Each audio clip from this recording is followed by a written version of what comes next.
Let's give him some respect. Up on stage. Next is HQ. And the judges look nearly ready. Nearly ready. They're drinking the wine. Taking a little bit longer. Alrighty, take it away, team. Good morning. My name is Untitled, and I'm with Josh Mamba, Romega from HiQ. At HiQ, we are rationalizing how FMCG market in Africa uses its data to interpret or to get insights on the best strategic business decisions. The African FMCG market lack market intelligence because 85% of the market is unserved in terms of tools used to deliver market insights. And for these tools to deliver market insight, it requires an interconnected and structured data network that is available in the market right now. Doing research to provide market intelligence, we found out that for us to provide market intelligence, we need to set up infrastructures that are going to collect data and deliver insights to users. Our solution is an interconnected collection of 3 components that work together to help retailers attract and retain customers by improving their customer experience, automate their business processes, and increase their efficiency in business planning and business decisions. The components are a smart inventory and POS platform, a self-checkout experience, a market intelligence AI model that have been developed as a simple and accessible cloud-based enterprise resource planning solution to help retailers collect and get the real-time insight about the market. We are using a SaaS business-to-business model, charging $70 per month, and we will introduce pricing tiers in year 2 according to the system functionalities, and then overall charge 2.5 commission fee on the transaction happening with self-checkout system. Currently, we are targeting medium to large-scale retailers, that's people in the sectors of food and beverages, household items, and personal care. As of 2021, this market has processed a total of $1.9 trillion across Africa. And narrowing it to Rwanda as our start, it has processed a total of $8 billion, which is now $4 billion just in Kigali. We went to the market, and going to the market, we rolled out our inventory and POS platform, and we are targeting to have 200 paying customers by the end of the first quarter. And by the second quarter, we introduced a unique self-checkout app that is going to transform the way retailers' customer experience. And by the end of the first year, we are going to accumulate and collect the data to model our AI and provide retail financing. Our competitive advantage is our strategy. We are disrupting this market with a fast execution, and we are building a moat.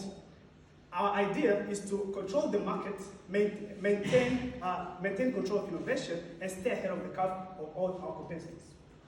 So in a span of 2 months, we've been able to accomplish a number of things. Number one, we onboarded 10 paying customers, 28 customers who are testing our beta program, and 4 manufacturers who are just waiting on our data, and once it's available, they're going to take it up.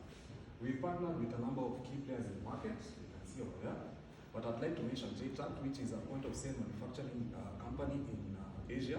They produce up to 5 million product devices per year, and they're looking to venture into the African market. We're talking to them to have our system onboarded on their devices for all the devices coming to Rwanda as well as the sub-Saharan market.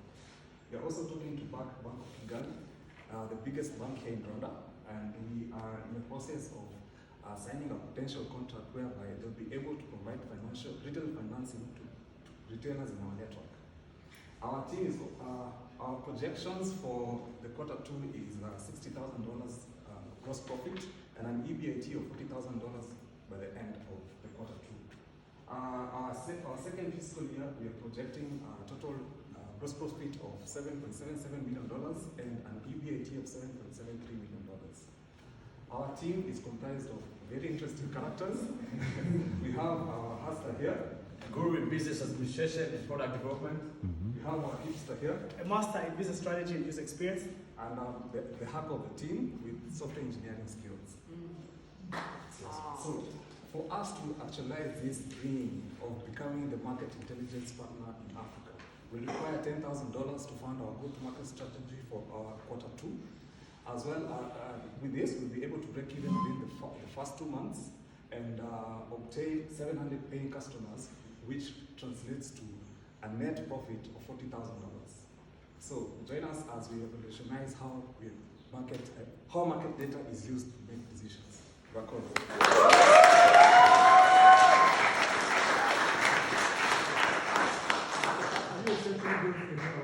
Sorry? You're essentially building an ERP. Yeah, we already built it. You can. Okay, so you have an ERP, okay. And how does it differentiate to what people already have? Because I mean, generally supermarket, they have the minimum stock management, so inventory. The main issue is stock management. They have that. So what you're adding is what? Is those relationships with the customers. So how it is as HiQ, when we went to the market, the first thing we identified is the lack of decisions and people losing customers. So it's not just about the systems. It's not about the POS. But as a pain point the retailers have starts from the POS. That's why it's a go-to strategy. And our uniqueness with all of these guys is that we have a unique self-checkout experience. That's the first one. This experience, for example, if you're going to a supermarket, or even a bar, because it's part of the food and beverages, you can be able to pre-order and have your order in the systems, and they can deliver it, not even deliver, but you can just go and take it or have it at an instant. Another difference is that in the market in Rwanda, the system is fragmented. So we have a POS system, you have an EBM filing, and your payment, you have to do the code that is there. But for our system, it's not just that. You have a push payment, and the system is all interconnected, and it's cloud-based. Most of the system you will see, they are softwares that are physical. It's not something that you can access having multiple shops, but even if you do, the payment reconciliation is going to be hard for you. So our go-to-market strategy is going with innovation and adding every time, innovating to be able to penetrate the market. Whose problem is this? So we're dealing with the medium to large FMCG markets in Africa. Specifically, we're talking about supermarkets. Yes. Yeah. So specifically, so FMCG is everything. Yeah. So whose problem? We're talking about retailers who are in food and beverages, cosmetics. household item and personal care. But Yes. how we expand it? Retailers. On one side. How medium and large?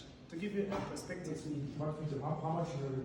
Yeah, so when we went in terms of our target, for example, we have supermarkets, we have bars and restaurants, and people are targeting as a medium and large. First of all, there are people already have technology in terms of managing their stock. They have the need to manage this kind of stocks. So we are talking about people who are making a revenue of above $500 US per day. So what's that problem solving for the retailer? So, to give you context, as a retailer, I'm having issues. From what we learned, you have a customer is coming to you looking for a product, you can't find it, and then maybe you have some product in your stock that is not being bought. You end up with a dead stock. So for us, it visualizes a lack of market intelligence. You don't understand what is happening in the market. Yeah. So customers come, they haven't found what they are finding. How is this show up on the data? Sorry? Like if I don't buy anything, then it doesn't show up in the ERP. So for us, our value is in the accumulation of data and then using AI. If for the past month, customers have been looking for broad Nanakoi How coin. will we know that they're looking for that? Yeah, exactly. So our system, the way we said we collecting data to use the AI, the modern AI is going to provide a direct insight that is translated into a sentence. For example, if for people who are using the systems, there's a trend of maybe every Friday buying Jameson, for example. So the message you're going to get is that next Friday, buy Jameson, or maybe if it's milk, next time put milk in the fridge. People want cold milk on a Friday because of the weather. So the AI is going to provide a message that can make you make a decision directly. Can you tell me a bit more about the self-checkout that you mentioned? Then, The self-checkout, how would that work for an individual? Okay, so the self-checkout is just meant to ease the pressure of the customers themselves, not the retailers. Because we feel like we've seen in the market that people are finding it hard. Like personally, going to the cinema, I have to take like 10 minutes queuing, just buying a pack of cigarettes or something like that. So So it's a self-checkout station. it's a self-checkout So station. when you see the barcodes and you pay and you use Yeah. it. So for you, as an example, if you have moving from here to going to Kigali, you have an idea that you're going to pass by Simba, by Broad. What if you do it from here and then you have your order package and then you go pick stuff instead of you going on the queue? you pass by. And then the system is connected to the inventory system. The SIBA don't have to check you out again because it's connected. They've already seen the payment, they've already seen your order is processed. And this applies also to the food and beverages. I'd like to have my drink and my food ready as soon as I sit down. Yeah. So we're making that provision. So. Okay, so as for the moment now, let's say we have the Buba Buba that delivers food from a restaurant to me, and like 2 months, 250 a store to go and delivers my groceries. But what you're saying is if I'm going to a restaurant, I can do my pre-order, Yes. and then I sit and they Sure, that's right. And if I prefer to shop in the supermarket because I know what's there, I can do that pre-order and collect it there, as opposed to wherever they may collect it from. Okay. Alrighty, give it up, team.